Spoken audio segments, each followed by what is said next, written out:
Emma by Jane Austen, Volume 3, Chapter 18. Time passed on. A few more tomorrows, and the party from London would be arriving. It was an alarming change, and Emma was thinking of it one morning, as what must bring a great deal to agitate and grieve her, when Mr. Knightley came in, and distressing thoughts were put by. After the first chat of pleasure he was silent, and then in a graver tone began with, "I have something to tell you, Emma, some news."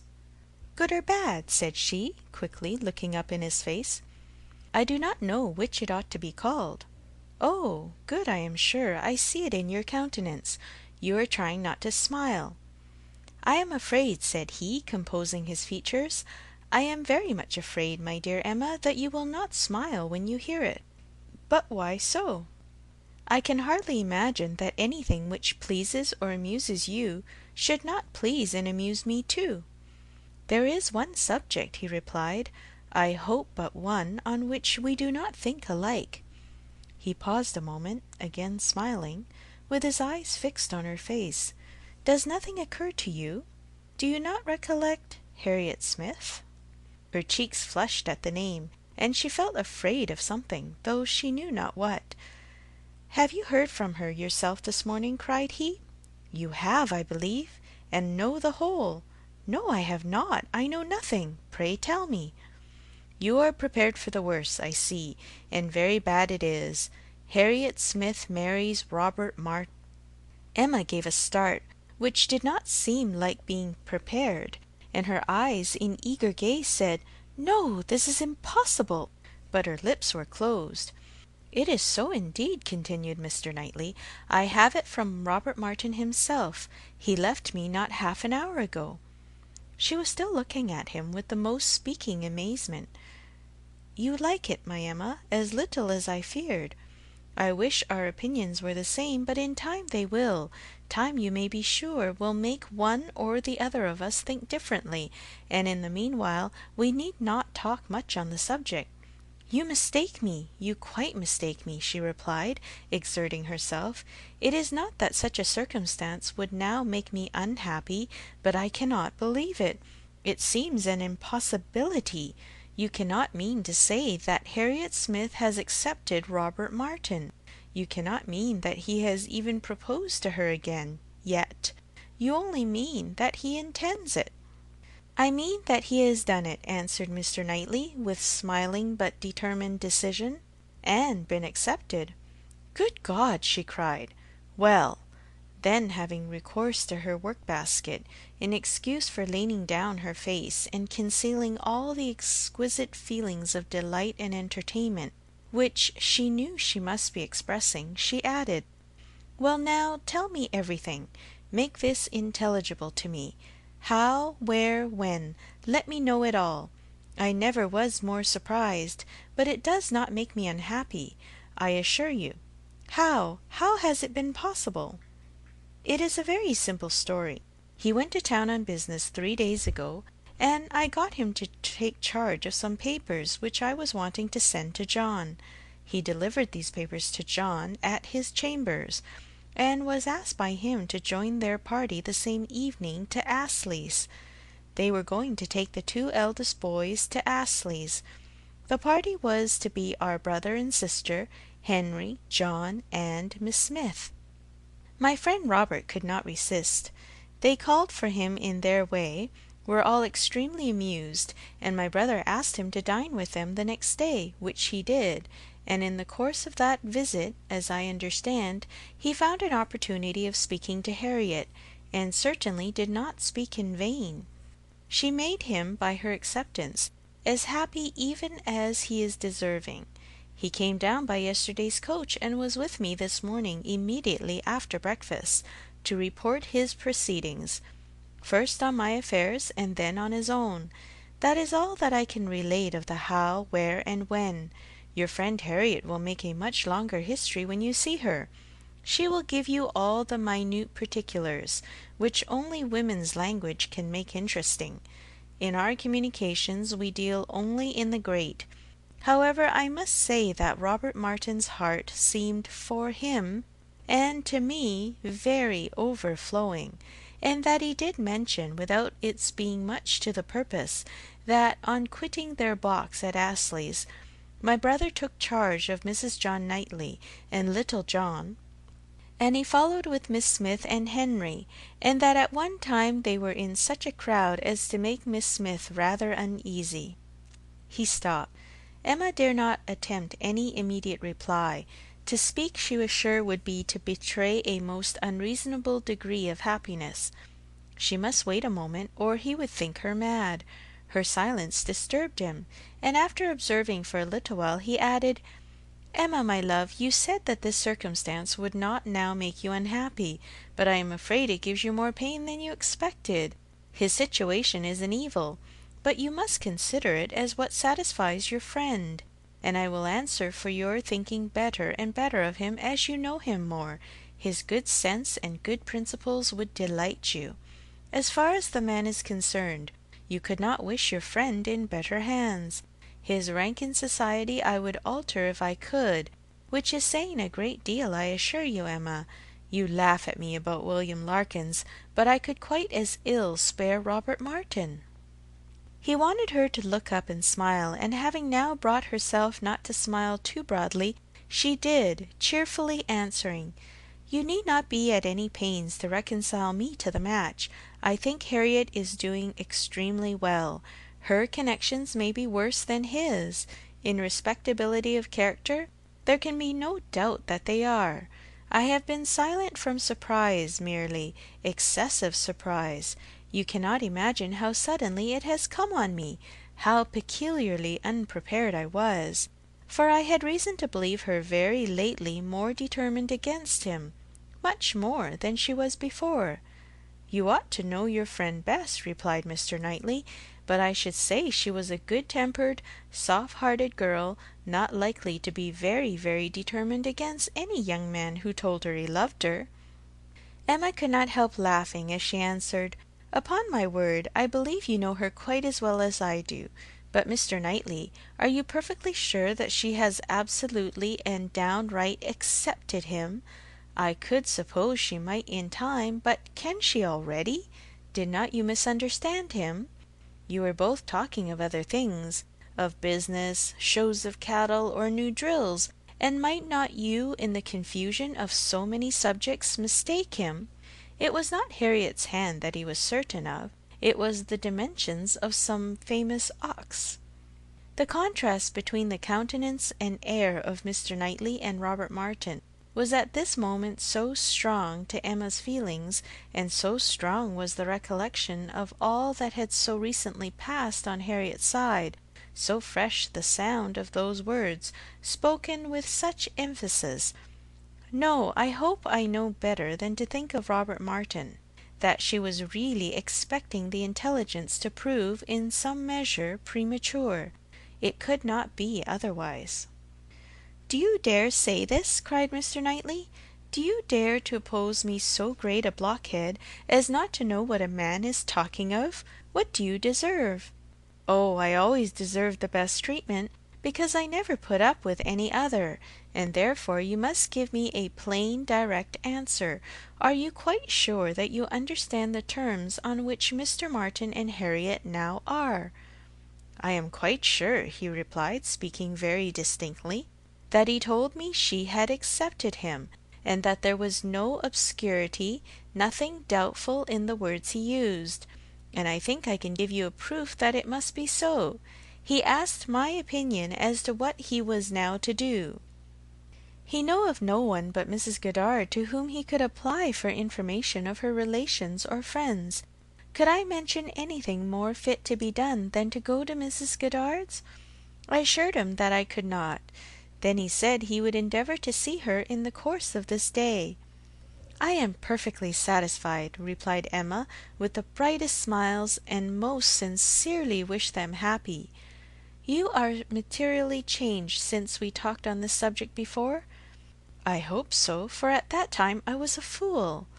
"And I am changed also, for I am now very willing to grant you all Harriet's good qualities.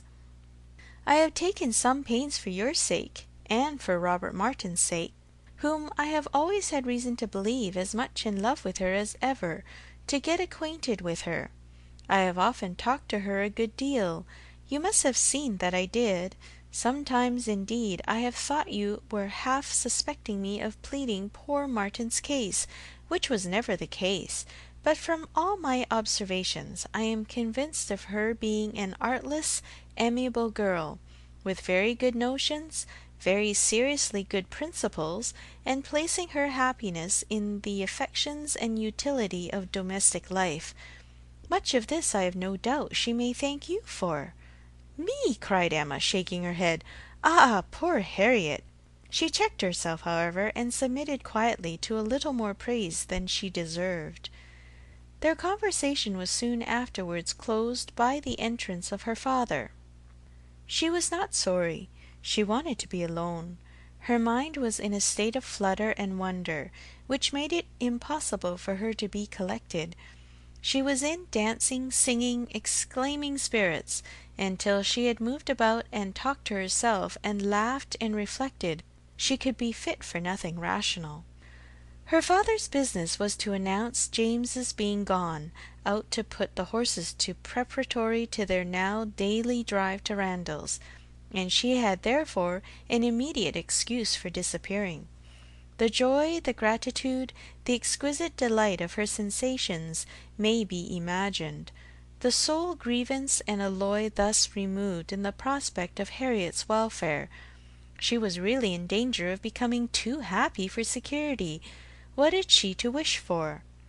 Nothing but to grow more worthy of him, whose intentions and judgments had been ever so superior to her own.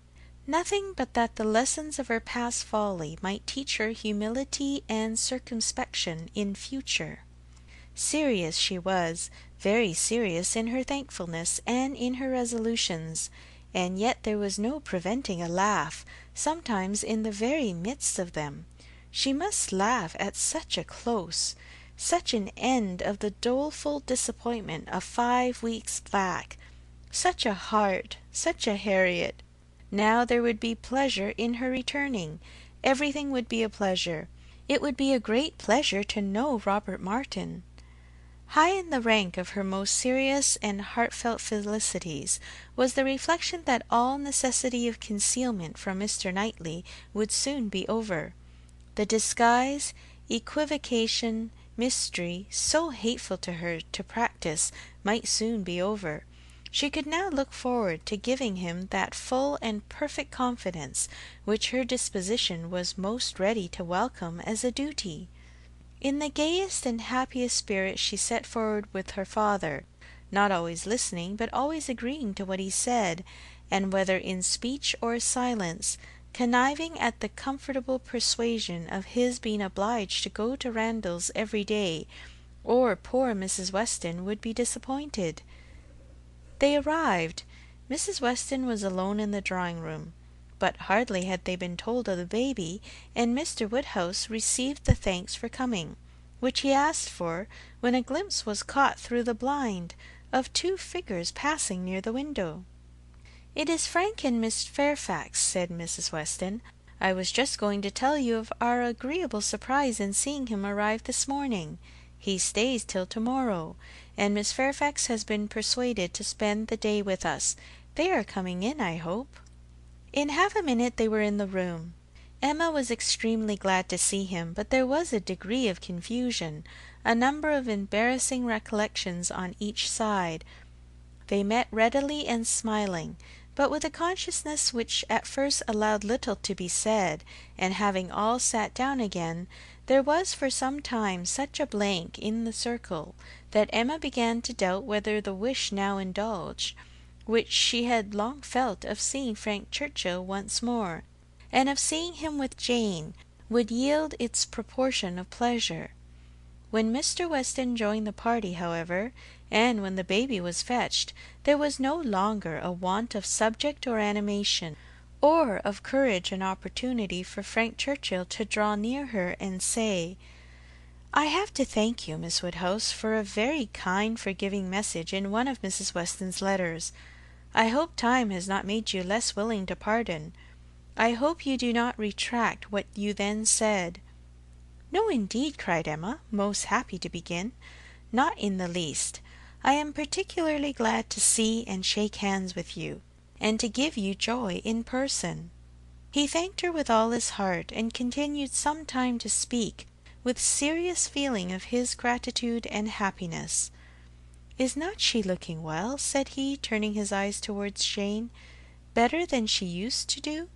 You see how my father and Mrs. Weston dote upon her." But his spirits were soon rising again, and with laughing eyes, after mentioning the expected return of the Campbells, he named the name of Dixon. Emma blushed, and forbade its being pronounced in her hearing. "I can never think of it," she cried, "without extreme shame." "The shame," he answered, "is all mine, or ought to be. But is it possible that you had no suspicion? I mean of late. Early, I know, you had none." "I never had the smallest, I assure you." "That appears quite wonderful. I was once very near, and I wish I had, it would have been better. But though I was always doing wrong things, they were very bad wrong things, and such as did me no service. It would have been a much better transgression had I broken the bond of secrecy, and told you everything." "It is not now worth a regret," said Emma. "I have some hope," resumed he, "of my uncle's being persuaded to pay a visit to Randalls. He wants to be introduced to her. When the Campbells are returned, we shall meet them in London, and continue there, I trust, till we may carry her northward. Is not it hard, Miss Woodhouse? Till this morning we had not once met since the day of reconciliation. Do not you pity me?" Emma spoke her pity so very kindly, and with a sudden accession of gay thought, she cried, "Ah, by the by," then sinking his voice, and looking demure for the moment, "I hope Mr. Knightley is well?" He paused. She coloured and laughed. "I know you saw my letter, and think you may remember my wish in your favour. Let me return your congratulations. I assure you that I have heard the news with the warmest interest and satisfaction. He is a man whom I cannot presume to praise." Emma was delighted, and only wanted him to go on in the same style, but his mind was the next moment in his own concerns, and with his own Jane, and his next words were, "Did you ever see such a skin? Such smoothness, such delicacy, and yet without being actually fair. One cannot call her fair. It is a most uncommon complexion. With her dark eyelashes and hair, a most distinguishing complexion, so peculiarly the lady in it, just colour enough for beauty." "I have always admired her complexion," replied Emma archly, "but do not I remember the time when you found fault with her for being so pale, when we first began to talk of her? Have you quite forgotten?" "Oh, no, what an impudent dog I was! How could I dare?" But he laughed so heartily at the recollection, that Emma could not help saying, "I do suspect that in the midst of your perplexities at that time, you had very great amusement in tricking us all. I am sure you had. I am sure it was a consolation to you." "Oh, no, no, no! How can you suspect me of such a thing? I was the most miserable wretch." "Not quite so miserable as to be insensible to mirth. I am sure it was a source of high entertainment to you, to feel that you were taking us all in. Perhaps I am the readier to suspect, because, to tell you the truth, I think it might have been some amusement to myself in the same situation. I think there is a little likeness between us." He bowed. "If not in our dispositions," she presently added, with a look of true sensibility, "there is a likeness in our destiny, the destiny which bids fair to connect us with two characters so much superior to our own." "True, true," he answered warmly. "No, not true on your side. You can have no superior, but most true on mine. She is a complete angel. Look at her. Is not she an angel in every gesture? Observe the turn of her throat. Observe her eyes as she is looking up at my father. You will be glad to hear," inclining his head and whispering seriously, that my uncle means to give her all my aunt's jewels. They are to be new set. I am resolved to have some in an ornament for the head. Will not it be beautiful in her dark hair?" "Very beautiful indeed," replied Emma, and she spoke so kindly that he gratefully burst out, "How delighted I am to see you again, and to see you in such excellent looks! I would not have missed this meeting for the world. I should certainly have called at Hartfield had you failed to come." The others had been talking of the child, Mrs. Weston giving an account of a little alarm she had been under the evening before, from the infant's appearing not quite well. She believed she had been foolish, but it had alarmed her, and she had been within half a minute of sending for Mr. Perry. Perhaps she ought to be ashamed, but Mr. Weston had been almost as uneasy as herself. In 10 minutes, however, the child had been perfectly well again. This was her history, and particularly interesting it was to Mr. Woodhouse, who commended her very much for thinking of sending for Perry, and only regretted that she had not done it. She should always send for Perry if the child appeared in the slightest degree disordered, were it only for a moment. She could not be too soon alarmed, nor send for Perry too often. It was a pity, perhaps, that he had not come last night, for though the child seemed well now, very well considering, it would probably have been better if Perry had seen it. Frank Churchill caught the name. "Perry," said he to Emma, and trying as he spoke to catch Miss Fairfax's eye, "my friend Mr. Perry. What are they saying about Mr. Perry? Has he been here this morning? And how does he travel now? Has he set up his carriage?" Emma soon recollected and understood him, and while she joined in the laugh, it was evident from Jane's countenance that she too was really hearing him, though trying to seem deaf. "Such an extraordinary dream of mine!" he cried. "I can never think of it without laughing." She hears us, Miss Woodhouse. I see it in her cheek, her smile, her vain attempt to frown. Look at her. Do not you see that at this instant the very passage of her own letter which sent me the report is passing under her eye, that the whole blunder is spread before her, that she can attend to nothing else, though pretending to listen to the others?"